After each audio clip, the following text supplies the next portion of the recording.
I'm not gonna lie. I just got done eating a Philly cheesesteak that a real one had brought me. And it was good. It was good. But I just feel like I needed to tell somebody. And I don't have anybody to really call and tell right now. But like the cheese to steak ratio was off. I'm a picky eater. Don't get I'm a very picky eater. So it's partially just me. But you know, if there's too much steak and then there's not enough cheese, then honestly it just makes me slightly uncomfortable. And it just makes me feel like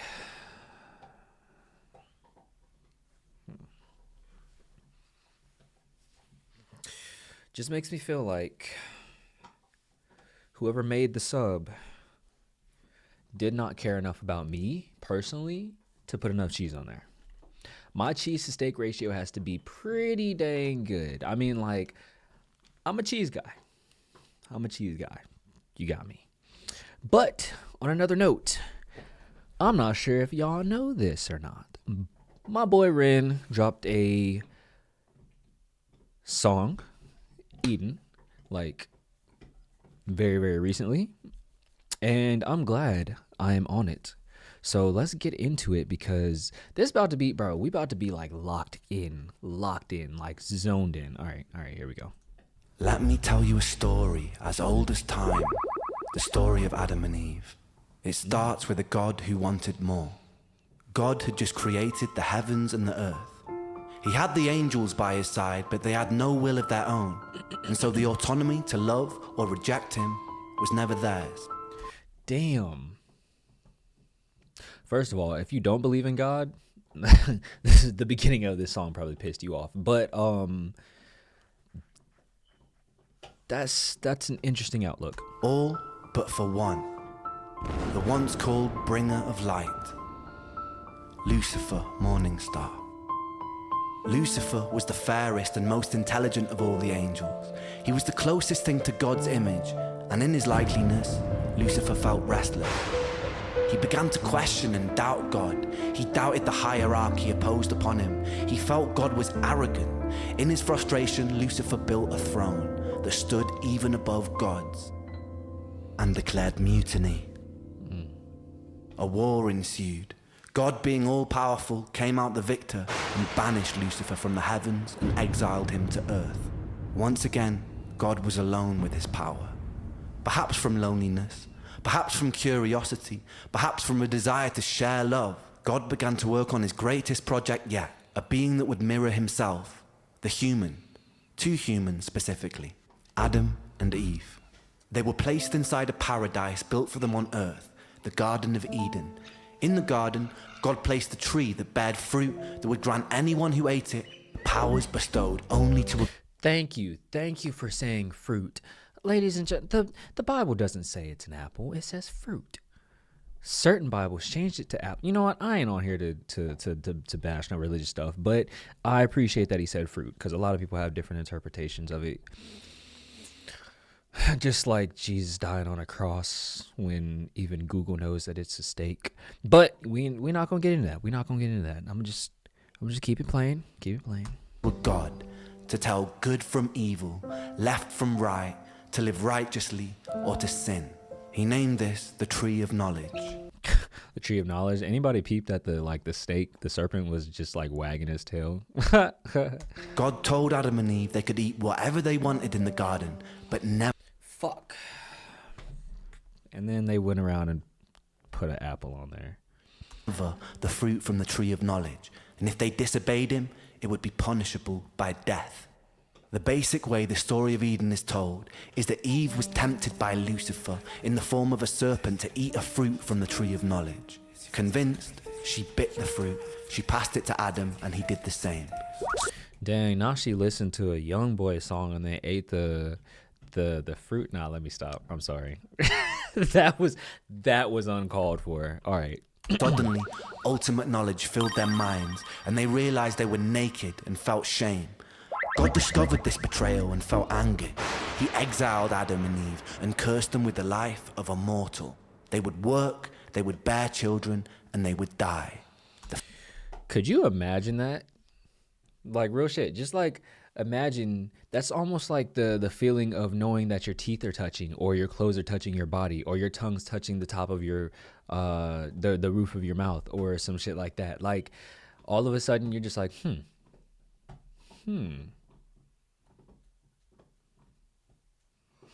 like, what would that be like? Is that so many questions? And then you start to, he should have just said they became adults and then had to adult, because adulting is just a trap. It's just a big ass trap for anybody. Yeah. The fate of a human. Now look deeper. In the story, the serpent tempted me by telling me I would gain ultimate knowledge and that God would spare me. Both were true. This wasn't some great deception, meaning that Satan, in the likeliness of God, perhaps understood his intentions.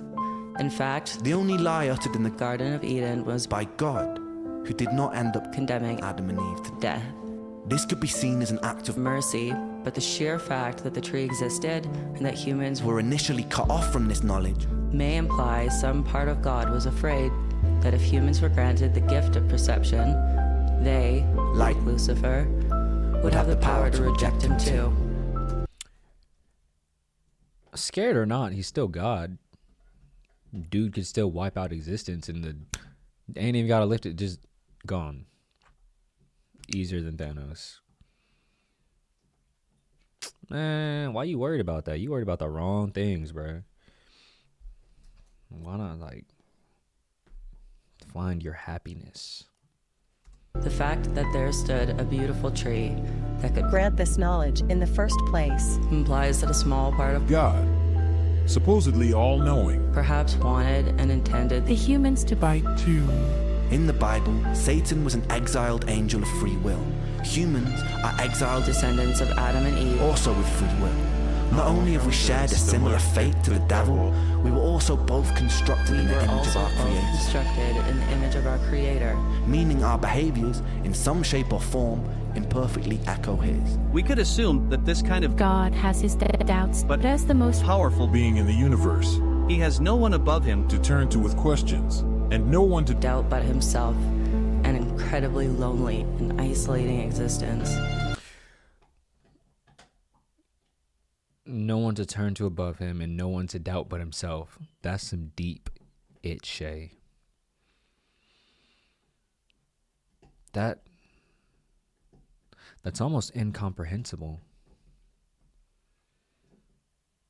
No one to turn to but yourself? Like, in a human mind, in a human imperfect mind, that'd be lonely as fuck.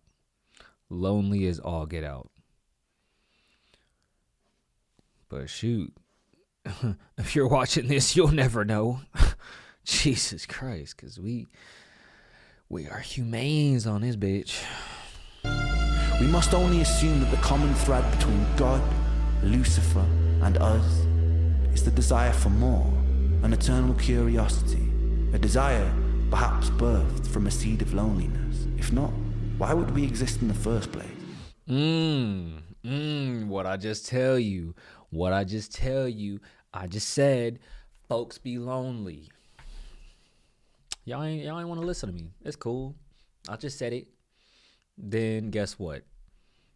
I gave y'all, what y'all ain't know is I gave them lyrics to Ren. He actually, like, he finna tell y'all in a little bit, like, that, you know, Brody gave these, you know, to me.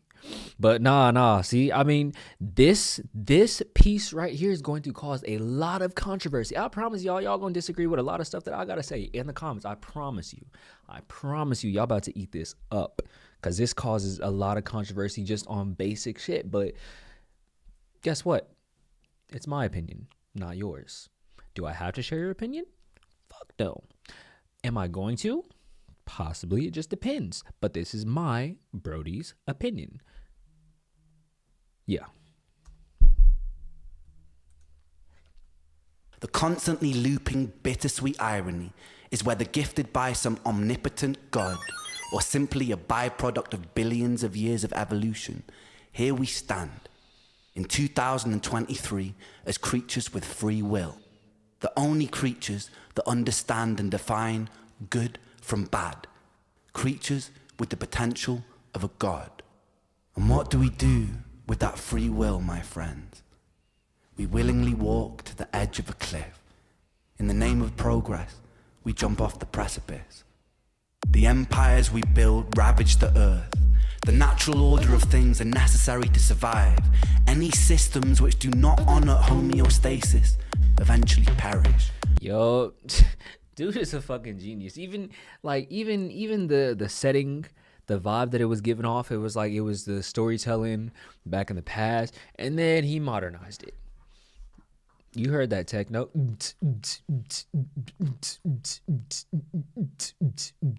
Yeah, I used to be a beatboxer back in the. No, I'm just playing. But yeah, dude modernized the hell out of that.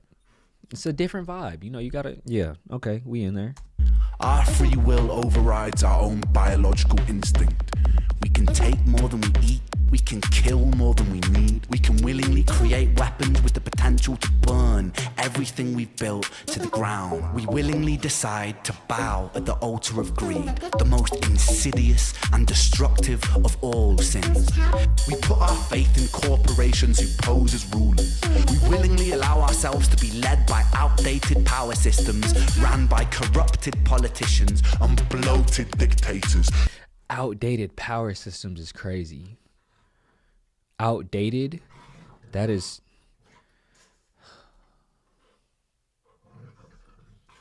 Anyway, outdated is very, very accurate. I feel like, you know what? I feel like this is a statement. This is a statement. Not, I mean, it could be considered a song or a piece or whatever you want to call it, but me personally, I feel like it's a statement. You claim domain and dominion over an open and free land. We willingly elect the corrupted when the decision was always ours to build something better.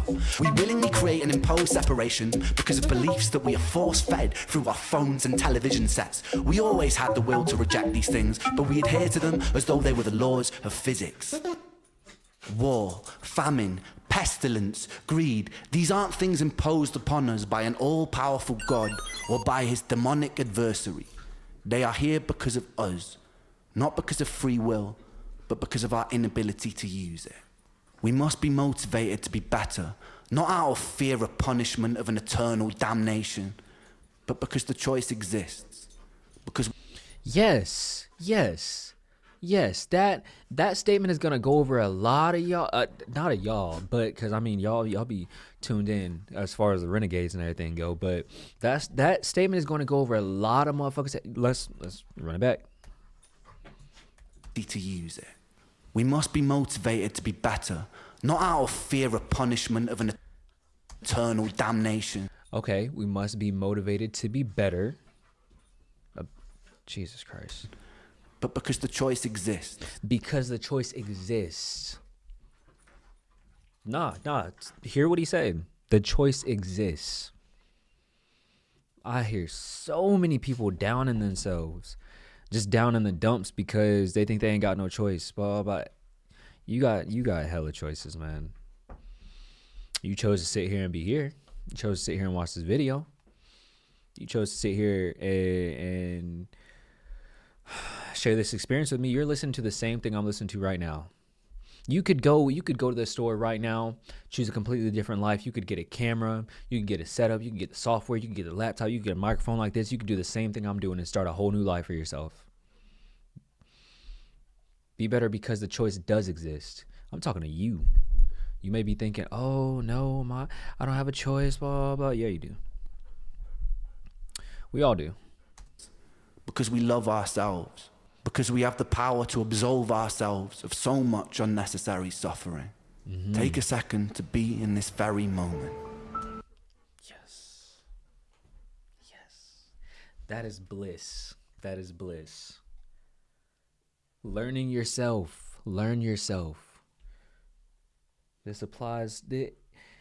This applies to everybody. I am a huge supporter of learning yourself to where you can find your happiness. Because if you don't know yourself, if you're not trying to be yourself, if you're trying to be somebody else or what somebody else wants you to be, you're never going to find your happiness because you're not you. Like, be yourself, learn yourself so that you can find your happiness. Live in the moment to make your choice of what you want to do, bro. Like you said, be here in this moment. You constantly think about other shit, bro. It's your choice to be here in this moment. In this moment, how much suffering is happening all over the planet right now? How many people are dying of illnesses that could have easily been cured, but aren't because of the selfishness and greediness of humanity? How many people break their backs and reject their own passions to simply afford bills and food? How many of us crave distraction from existence? How many of us numb that pain in whatever way necessary? How many children are being abused? How many people sleep cold and hungry on the streets?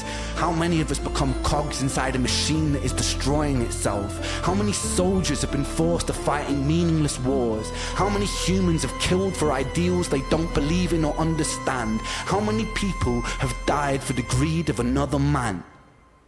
And how much of this was avoidable?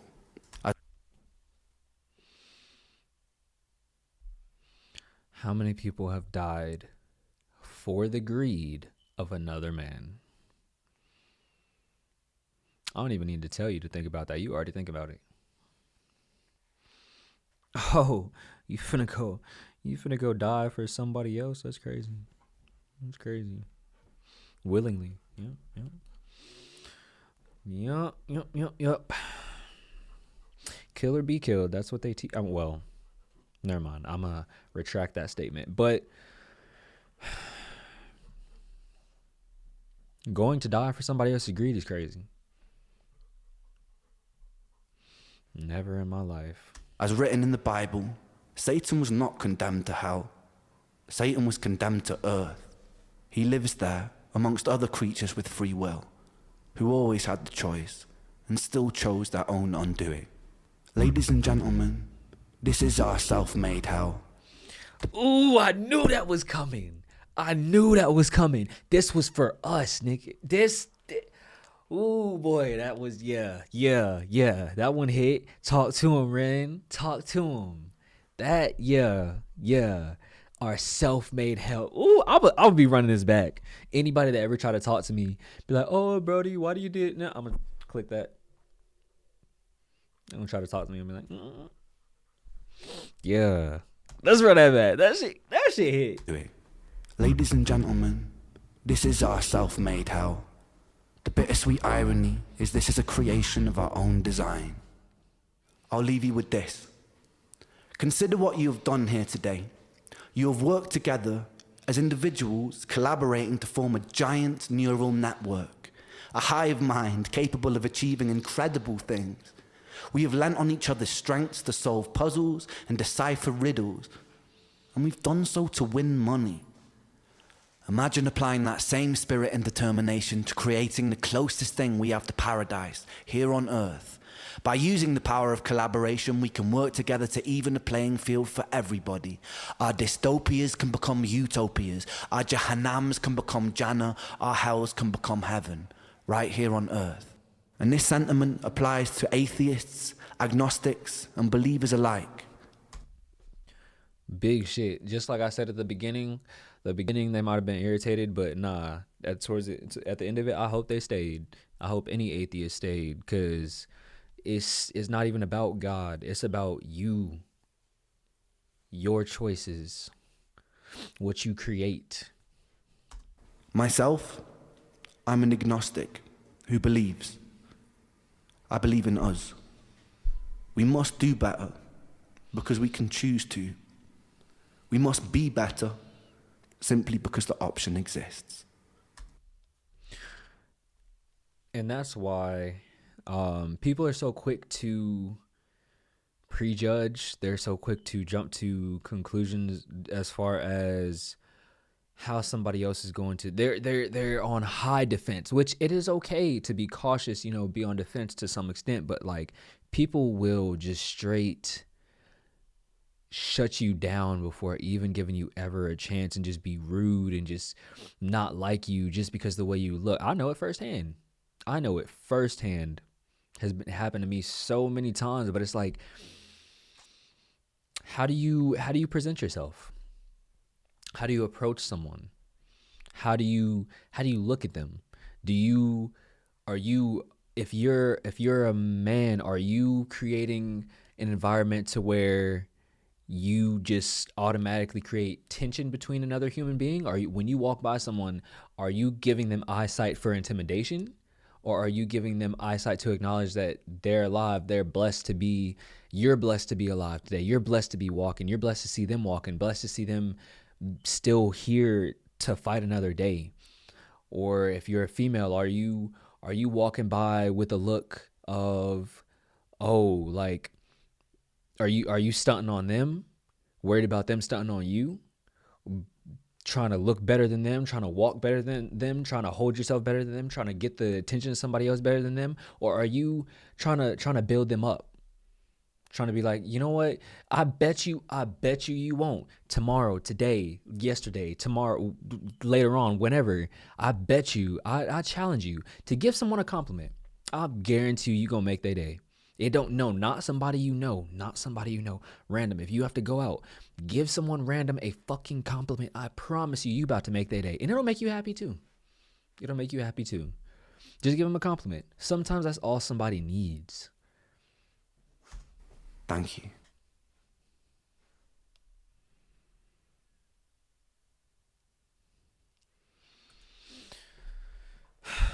I feel like that was needed.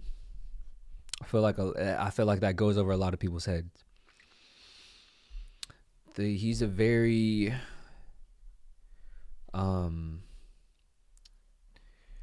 knowledgeable and in tune person with himself and with the things going around him and going on in the world. So this, I feel like, was more so of a message than necessarily a song, but it's a piece. It is a piece of work, a piece of art that a lot of people need to hear. And I'm glad he put it out. I am glad he put it out. But as for me, I said my 2 cents. You can agree with it. You can't. Either way, you're probably going to tell me. My opinion's still going to be the same. Because it's my opinion. Other than that, man, shoot, I hope y'all learned something. If not, at least I hope you enjoyed. And go ahead. If you support, hit that like, hit that subscribe. And go ahead, send me a special request in the description, because that's the only place that we take them. But other than that, y'all be safe. Definitely stay up. Try to stay above float. And like I said, don't forget that compliment. And shoot, if y'all end up doing it, drop it in the comment. I want to see how nice y'all really are. So yeah.